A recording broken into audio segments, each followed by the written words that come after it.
இப்போ இந்த நிமிடம் உங்க மனசுக்குள்ள எத்தனையோ போராட்டங்கள் ஓடிட்டு இருக்கலாம்.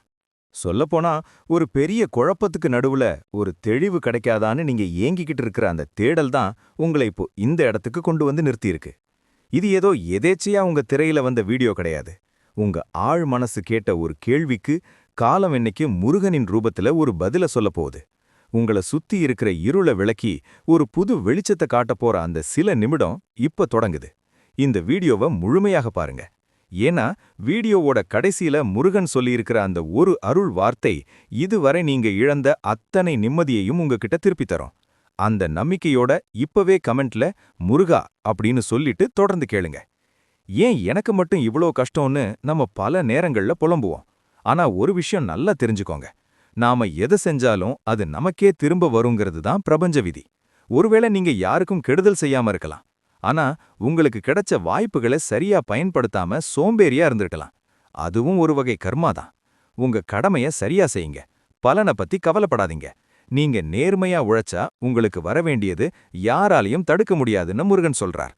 கோயிலுக்கு போய் ஆயிரக்கணக்கில செலவு பண்றதை விட பசியில் இருக்கிற ஒரு ஜீவனுக்கு நீங்க செய்யற சின்ன உதவி முருகனுக்கு ரொம்ப பிடிக்கும். அன்பு காட்டுற இடத்துல தான் இறைவன் நித்தியமா வாசம் செய்றான். உங்களால முடிஞ்ச உதவிய மத்தவங்களுக்கு செய்யுங்க. உதவி செய்யற கரங்களே இறைவனின் கரங்கள். மத்தவங்க முகத்துல நீங்க பாக்குற அந்த சிரிப்பு தான் உங்க கர்மாவை கரைக்க போற மருந்து. நீங்க ஒருத்தருக்கு ஒளியா இருந்தா உங்க பாதைய முருகன் பிரகாசமாக்குவார். இந்த வார்த்தைகள் உங்க மனசுக்கு ஒரு தெம்ப கொடுக்குதுன்னா இப்பவே இந்த வீடியோவை லைக் பண்ணுங்க. நீங்க செய்யற இந்த சின்ன செயல் இதே குழப்பத்தில் இருக்கிற இன்னும் பல பேருக்கு இந்த வீடியோவை கொண்டு போய் சேர்க்கும். மறக்காம உங்க நண்பர்களுக்கும் இதை ஷேர் பண்ணுங்க. மனசுக்குள்ள வஞ்சத்தையும் பொறாமையையும் வச்சுக்கிட்டு பக்தி பேசுறது வெறும் நடிப்புன்னு வேல்நாயகன் எச்சரிக்கிறார். ஒரு அழுக்கான பாத்திரத்துல தேவாமிர்தத்தை ஊத்துனா அதுவும் கெட்டு போயிடும். அதே போலதான் நம்ம மனசும். மத்தவங்க மேல இருக்கிற கோபத்தை முதல்ல தூக்கி போடுங்க. உங்க மனச ஒரு குழந்தையோட மனசு போல சுத்தமா வச்சுக்கோங்க.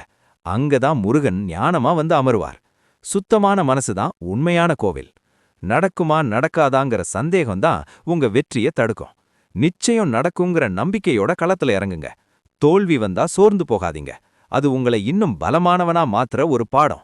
பயத்தை வேரோடு கிள்ளி எறியுங்க. உங்க மேல நீங்க வைக்கிற நம்பிக்கை தான் உங்களை காப்பாத்துற வேல். நல்லதையே நினைங்க, நல்லதே நடக்கும். வாழ்க்கை உங்களை சோதிக்கும் போது அந்த சோதனையே ஒரு பாடமாக மாறுகிறது. நான் ஆரம்பத்துல சொன்ன மாதிரி உங்க வாழ்வை மாற்றப் போகும் முருகப்பெருமானின் அந்த அருள் வாக்கு இதோ. 5 முகம் தோன்றில் 6 முகம் தோன்றும். வெஞ்சமரில் அஞ்சல் என வேல் தோன்றும். நெஞ்சில் ஒருகால் நினைக்கின் இருகாலும் தோன்றும் முருகா என்று ஓதுவார் முன். இதோட அர்த்தம் என்ன தெரியுமா? நீங்க பயந்து நடுங்கும்போது பயப்படாதேன்னு சொல்ல முருகனின் வேல் உங்க முன்னாடி தோன்றும். நீங்க ஒரு முறை மனசார முருகான்னு நினைச்சா உங்க கஷ்டத்தை மிதிச்சு துவம்சம் பண்ண முருகனின் 2 கால்களும் உங்க முன்னே வந்து நிற்கும். கலங்காதீங்க, அவன் இருக்கான். இந்த வீடியோ உங்களுக்கு ஒரு புது நம்பிக்கையை தந்திருந்தா மறக்காம லைக் பண்ணுங்க. உங்க நண்பர்களுக்கும் உறவினர்களுக்கும் இதை ஷேர் பண்ணுங்க. இதே மாதிரி வாழ்வியல் உண்மைகளை தெரிஞ்சுக்க நம்ம சேனலை சப்ஸ்கிரைப் பண்ணிக்கோங்க. வெற்றி நிச்சயம். ஓம் சரவணபவ.